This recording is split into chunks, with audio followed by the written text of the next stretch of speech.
The night was heavy with tension. Lagos, the heartbeat of Nigeria, hummed with the electric energy of a city that never truly slept.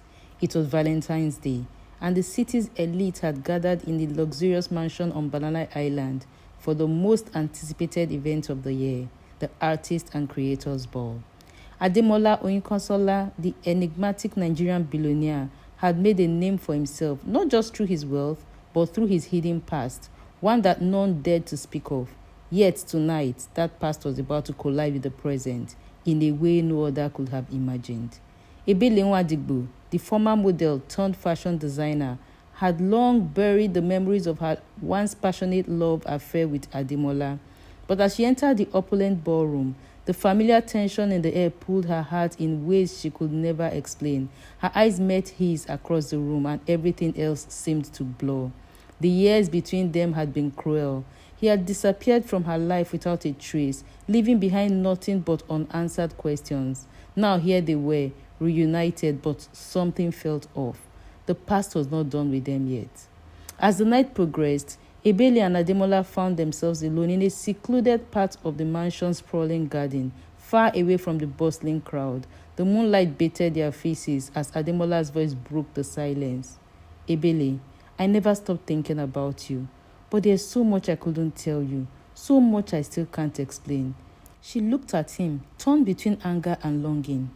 You don't get to just show up and tell me that, Ademola. You disappeared for years. My heart shattered when you left, and you didn't even say goodbye. Ademola's face darkened, his hands trembling. I didn't leave you by choice. My family, my father, he's the one who pulled me away. The Oyinkansola name is tied to more than just wealth. They are secrets, dangerous ones. My father is part of something much darker, and I couldn't let you be dragged into it. Before Ebele could respond, the distant hum of an approaching car interrupted them. A sleek black SUV pulled up to the mansion, and a man stepped out, his figure concealed behind a dark mask. He was flanked by two other men, and the air around them suddenly seemed to crack with menace. It was him. Flashback to some years earlier. Mustafa Yusuf, the man from Ademola's past who had once been like a brother to him before betrayal tore them apart. He had disappeared after a violent confrontation, and Ademola thought he was rid of him for good. But here he was, emerging from the shadows of the life Ademola had tried to leave behind.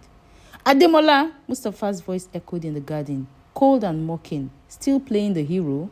You think you can escape the sins of your family? You think you can protect her? Ebele stepped forward, her voice steady, despite the fear rising in her chest. Who are you? Why do you want to hurt? Who are you? Why do you want to hurt him?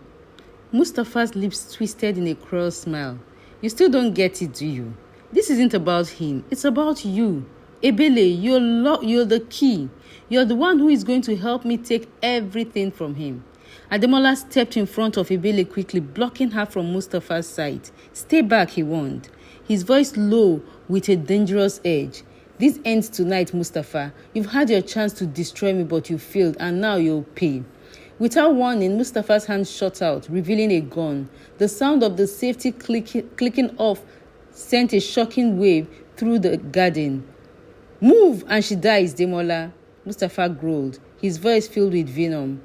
Ebele's heart raised as Ademola stood still, his body tense with determination. You won't hurt her. You're better than this.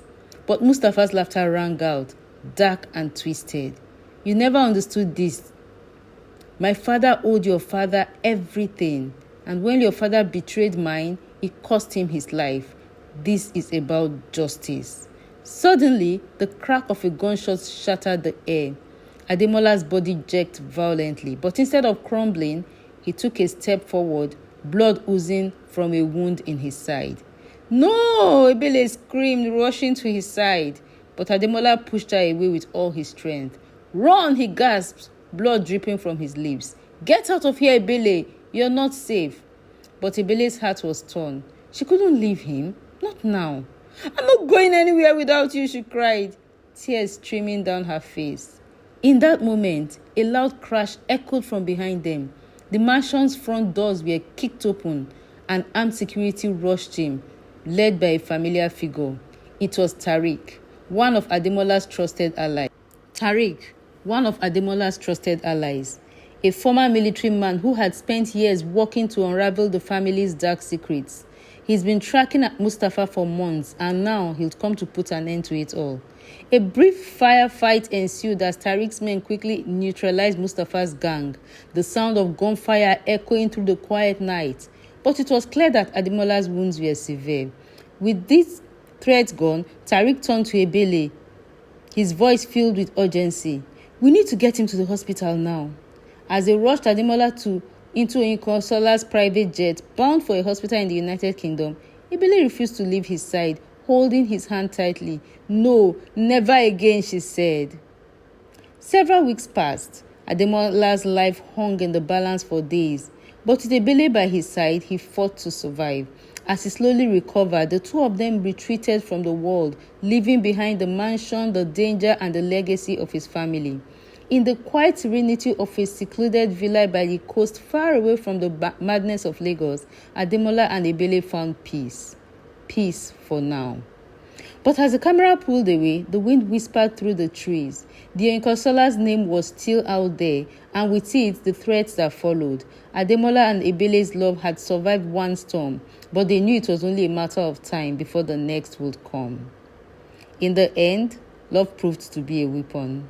But as Ademola and Ebele heal, there's one question that still looms. Will the past ever truly let them go? Or will darkness return to claim them both? Stay tuned for more. The story isn't over yet. If you enjoyed these dramatic short clips, don't forget to like, subscribe, and ring the bell for more thrilling tales of love, danger, and the unexpected twists that fate has in store. Did you get a chance to see the amazing looks displayed by Nigerian celebrities for the Valentine's Day celebration? We just scrolled through a number of those looks. Which was your favorite? I would say all the looks stood out for me, but Iniedo was everything and more. Let me know what you think. Let's rate the looks from the least preferred to number 1. Where there's a couple, they are rated together. 27, amazing work of art. 26, gorgeous for nighttime. 25, lovely sparkle but a bit too bogus sleeves. 24, beautiful material but the fit is off. 23, simple and beautiful, color combo. 22, lady in red. 21, red pop socks never look so good. 20, that black dress. Oof. 19, simplicity is king. 18, black beauty. 17, gorgeousness. 16, simply beautiful. 15, pop of black. Love it. 14, who says Val Slay must be red? 13, little left to the imagination. 12, gorgeousness all the way. 11, red princess in her red garden. Love it. 10, class in beauty. 9, after party storm. 8, let's go to dinner. 7, all curves on display, the new look. 6, elegant flower. 5, well tailored and exquisite. 4, oh goodness, love it all. 3, beauty embodied. 2, tell me you are my flower without saying it. 1, everything is just perfect. Thank you for celebrating Valentine's Day with the Fashion Enthusiast TV. Don't forget to like, subscribe, share, and ring the bell for more thrilling tales of love and wonders. See you in the next one. Bye.